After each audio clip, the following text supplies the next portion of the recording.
আপনারা বিচার করতে পারবেন? পারবেন না। আপনারা কোনো এক্সাম্পল দাঁড়া করাতে পারবেন? পারবেন না। আমার থেকে স্ট্যাম্প নেবেন, স্ট্যাম্পে লিখিত নেবেন? পারবেন না। এইটা বড় যুব 15 দিন, এরপর আরেকটা বড় কোনো ঘটনা পড়বে, এটা তলে চলে যাবে।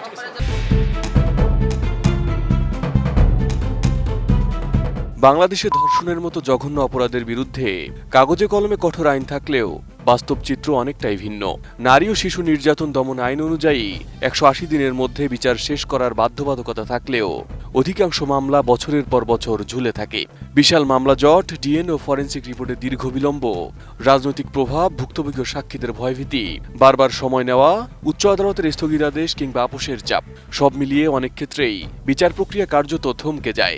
দীর্ঘদিন ধরে অভিযোগ রয়েছে দেশের কোনো সরকারি ধর্ষণের বিচারে দ্রুত ও দৃষ্টান্তমূলক শাস্তির স্থায়ী নজির গড়ে তুলতে পারেনি।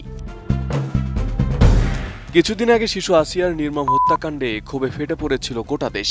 সেই ক্ষোভের আগুন নিভে যাওয়ার আগেই শিশু রামিসার রক্তে আবারও রঞ্জিত হলো দেশের মানচিত্র।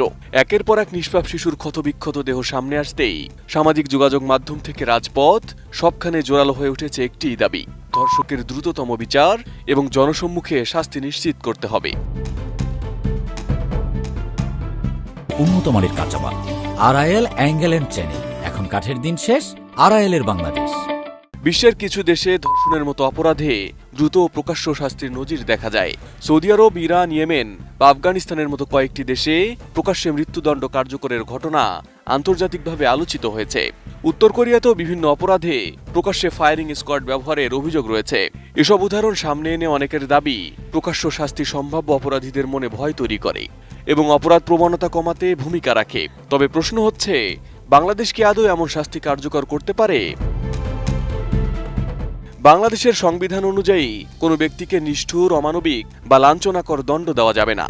আধুনিক আন্তর্জাতিক আইন ও মানবাধিকার কাঠামোতে প্রকাশ্যে মৃত্যুদণ্ড কার্যকরকে অনেক ক্ষেত্রে নিষ্ঠুর, অমানবিক হিসেবে বিবেচনা করা হয়। পাশাপাশি বাংলাদেশ জাতিসংঘের বিভিন্ন মানবাধিকার সনদে স্বাক্ষরকারী হওয়ায় প্রকাশ্যে শাস্তি কার্যকর করলে আন্তর্জাতিক চাপ, কূটনৈতিক সমালোচনা এবং বৈশ্বিক ভাবমূর্তির সংকট তৈরি হতে পারে।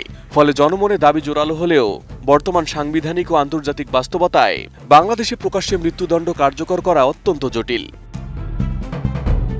তবে সাধারণ মানুষের বড় অংশের দাবি, প্রকাশ্যে শাস্তি না হলেও অন্তত আইনি জটিলতা কমিয়ে দ্রুত সময়ে সর্বোচ্চ শাস্তি নিশ্চিত করতে হবে। কারণ বিচারহীনতার সংস্কৃতি বারবার এমন ভয়াবহ অপরাধের পুনরাবৃত্তির অন্যতম কারণ বলে মনে করছেন অনেকে। Arif Hasan, ATN news.